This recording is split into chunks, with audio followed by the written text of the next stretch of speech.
At sunrise in a quiet village of Burkina Faso, an unusual scene unfolds.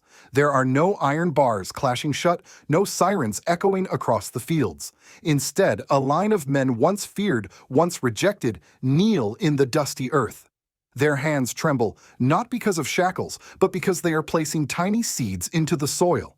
The air is still almost sacred, as if the land itself is holding its breath. And for the first time in their lives, these men are not being punished. They are being trusted. This moment did not happen by accident. It was born from one of the most shocking decisions a modern head of state has ever made. A young president stood before his nation and declared prisons are no longer a place for my people. The world gasped. Commentators dismissed it as madness. Some called it dangerous. Others whispered that it might be the most humane act of leadership Africa has seen in a century. But in Burkina Faso, something deeper was unfolding. Instead of cold concrete cells, offenders were sent to the fields. Instead of chains, they were given tools. Instead of a number on their backs, they were given a second chance, one that demanded sweat, humility, and the courage to begin again.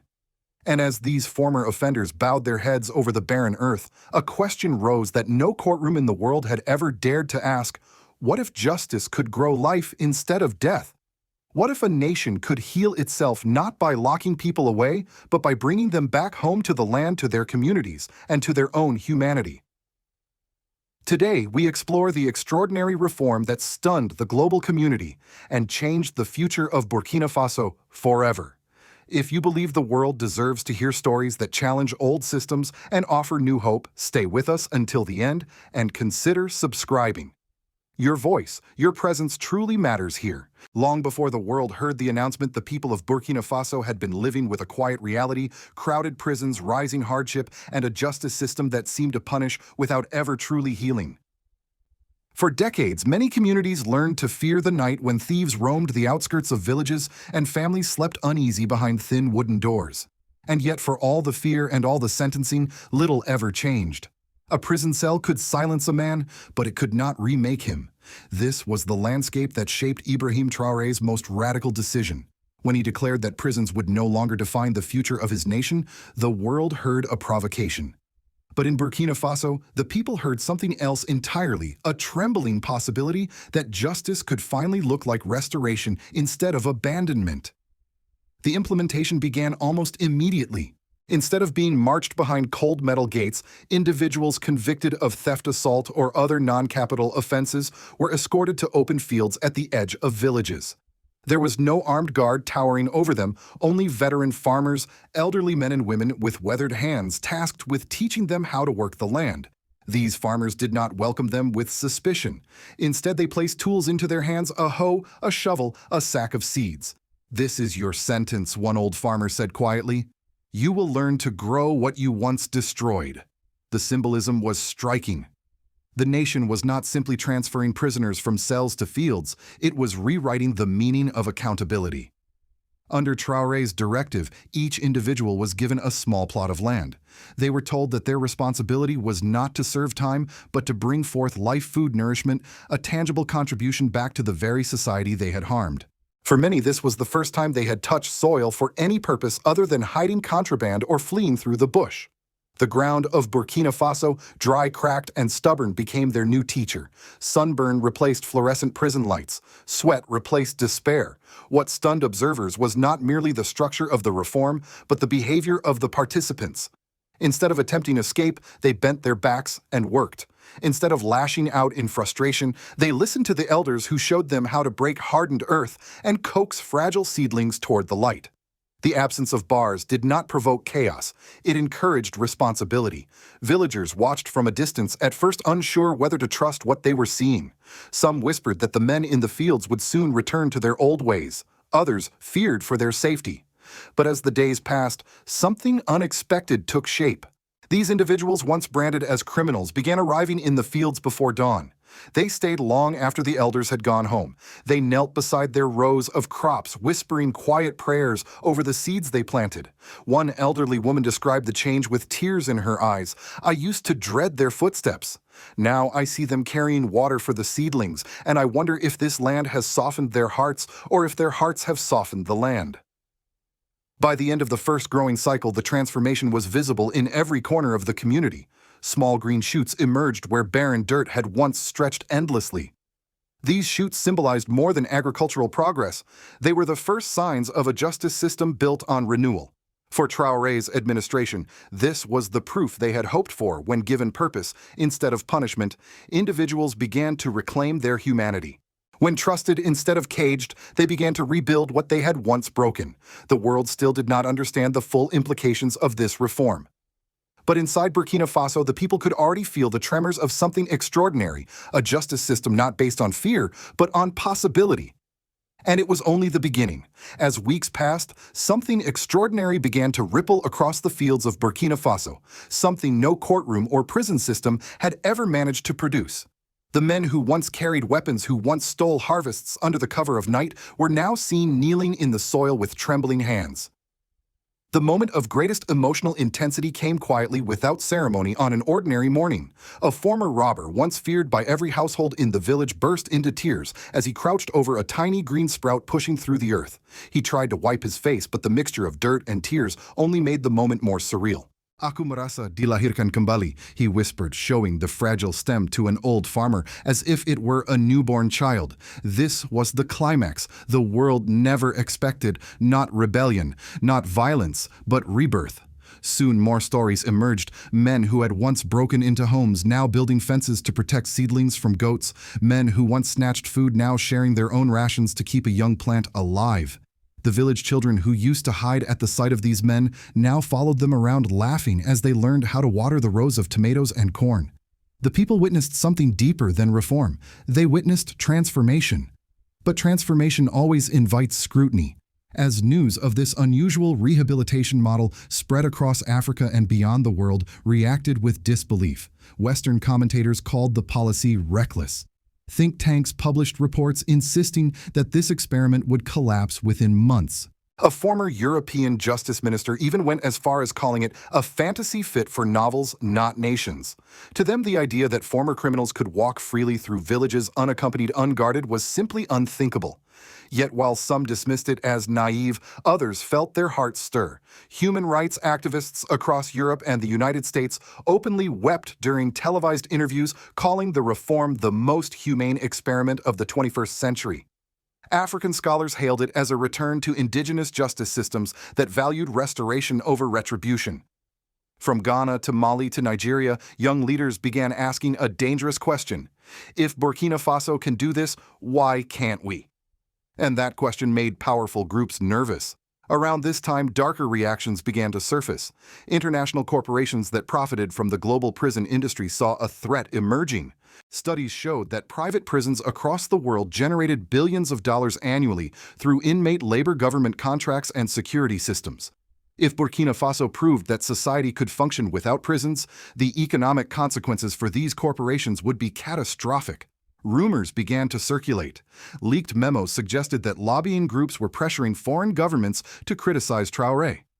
Anonymous online accounts launched smear campaigns claiming the fields were forced labor camps, despite villagers publicly dismissing those claims. Even diplomatic cables later exposed hinted at attempts to destabilize the reform.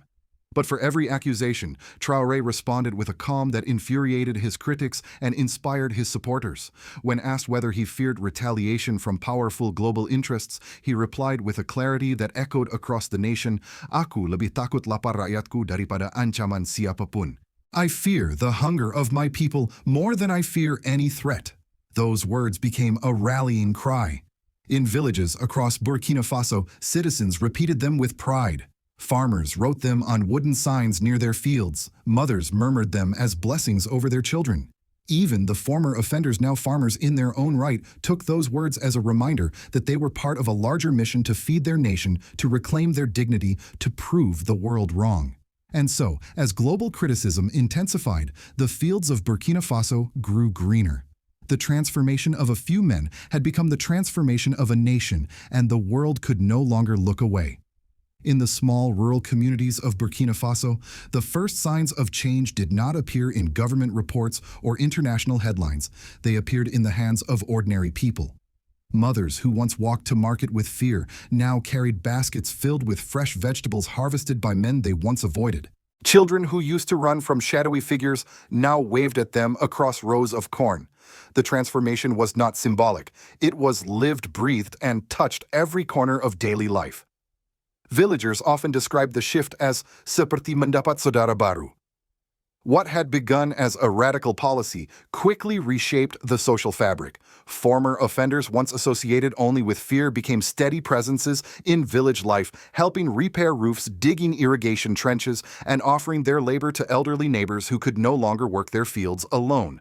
Many communities reported the same phenomenon: distrust melting into cooperation, and cooperation slowly blooming into respect. Social consequences unfolded in ways few experts had predicted. Household tensions eased as food became more plentiful. Markets that once displayed imported goods at high prices now overflowed with locally grown produce. For the first time in years, families spoke about the future with optimism rather than anxiety. Women who had been widowed or displaced by crime found unexpected allies in the very men who had once contributed to their hardship, as the offenders began offering assistance out of a sincerity that surprised even themselves. Economically, the impact was equally profound. Fields that had long been abandoned due to insecurity were brought back to life. Within months, harvest yields surpassed expectations. Warehouses that had stood empty for years now filled with grains, vegetables, and fruit. Local officials reported that some communities had achieved partial food self-sufficiency, a milestone that had seemed impossible only a year earlier. As a result, reliance on expensive imports began to decline, freeing up government funds for schools, clinics, and infrastructure. But the political consequences were perhaps the most dramatic. Ibrahim Traoré, once viewed by international observers as a bold but unpredictable leader, suddenly emerged as a figure of uncommon vision. His policy, mocked by some as experimental, became a symbol of national renewal. Citizens praised him not simply for removing prisons, but for restoring dignity to people who had been written off by society. Many began referring to him as the president who returned humanity to justice. Yet this growing admiration also heightened tensions. Opposition actors within the country struggled to counter a policy that was visibly improving daily life. International critics, facing mounting evidence of success, shifted their strategies, no longer attacking the idea itself, but targeting Traoré's motives. Claims emerged that he sought to consolidate power, that the reform was merely a political stage, that the offenders were being exploited. However, these accusations found little traction among ordinary citizens, who saw with their own eyes the tangible benefits: safer streets, abundant food, and communities that felt whole again. As Burkina Faso entered this new chapter, the world watched with a mixture of confusion, admiration, and unease. Something was happening here, something that challenged the basic assumptions of punishment, governance, and human potential. And whether the world approved or not, the consequences were undeniable. A nation once fractured was beginning to heal, not through force or fear, but through dignity, compassion, and a radical reimagining of justice. Beyond the borders of Burkina Faso, the world struggled to make sense of the unfolding transformation. In capitals from Washington to Brussels, analysts gathered in conference rooms whispering that something profoundly destabilizing was taking place, not militarily, not economically, but philosophically. A small West African nation had dared to question the very foundation of modern justice, and in doing so, it had disrupted entrenched assumptions that powerful countries were not prepared to abandon. In the United States, the reaction was divided and deeply emotional. America's prison system is one of the largest industries in the nation, worth tens of billions of dollars annually. Private facilities, security contractors, surveillance firms, transportation providers, and supply chains all rely on a continuous flow of inmates. So when reports from Africa news outlets began describing Burkina Faso's no-prison model as successful, the discomfort was immediate. Commentators on major networks warned that this experiment could create unrealistic expectations worldwide. Think tanks published lengthy papers cautioning that the model undermined the logic of deterrence. Yet beneath the resistance was a quieter truth. Many Americans, including former judges, clergy members, and social workers, saw something deeply familiar in the Burkina Faso story. It reminded them of long-forgotten ideals: rehabilitation, dignity, second chances. Editorials began appearing in progressive newspapers, asking why the richest nation on earth could not achieve what a poor, landlocked African country had accomplished with nothing but soil trust and human will. Europe reacted with its own blend of skepticism and uneasy admiration. Several officials in the European Union privately acknowledged that Burkina Faso's approach aligned more closely with restorative justice traditions that predated colonial systems. But publicly, leaders remained cautious. One European justice official warned that romanticizing African experiments would be dangerous. Another worried that if this model spread, it would force a re-evaluation of European policies that had been exported globally for more than a century. But despite these political cautions, human rights groups across Europe praised the reform as a reset button for civilization. Volunteers, academics, and journalists began traveling to Burkina Faso to witness the fields firsthand. Many left in tears, describing the experience as seeing the human spirit revived. Across Africa, however, the reaction was bolder, almost revolutionary. Countries like Ghana, Mali, Nigeria, and Tanzania saw in Traoré's reform a blueprint for breaking free from colonial justice architecture, a phrase repeated in universities from Accra to Dakar. Pan-African thinkers argued that the West had long imposed a punitive model that ignored African communal traditions. Burkina Faso, they said, had reawakened an indigenous wisdom buried beneath centuries of foreign rule. And yet there was fear, too. Nations wondered how long Burkina Faso could withstand pressure from powerful actors who benefited from the global prison system. Diplomatic whispers suggested that some Western states feared a domino effect, one that could reshape governance, labor markets, and international legal norms. But despite the debates, the world agreed on one point: Burkina Faso had forced a conversation humanity could no longer avoid. A young leader, Ibrahim Traoré, had dared to ask whether justice must punish or whether it could heal. And that question was now echoing from Washington to Johannesburg, challenging presidents, lawmakers, activists, and ordinary citizens to rethink everything they believed about crime society and the possibility of redemption. As the sun sets over the newly revived fields of Burkina Faso, it becomes clear that this story is no longer just about former offenders or even about a single nation's audacious experiment. It is about humanity standing at a crossroads. For generations, societies across the world have built higher walls, stronger locks, and harsher punishments, believing that safety comes from confinement. Yet here, in a small West African country, long overlooked on global maps, a different truth is taking root: that people may grow when the soil beneath them is given a chance to heal. But every transformation carries a warning. What Burkina Faso has achieved challenges deeply entrenched systems that produce profit, influence, and political stability for powerful actors. As the world watches, many quietly hope the experiment will fail. A model built on dignity is dangerous to those who depend on despair. A model based on land is threatening to industries built on steel bars and handcuffs. And a model rooted in forgiveness confronts a global culture that often finds comfort in punishment. Yet the results on the ground speak louder than the criticism. Harvests are rising. Crime is falling. Communities once fractured are rediscovering unity.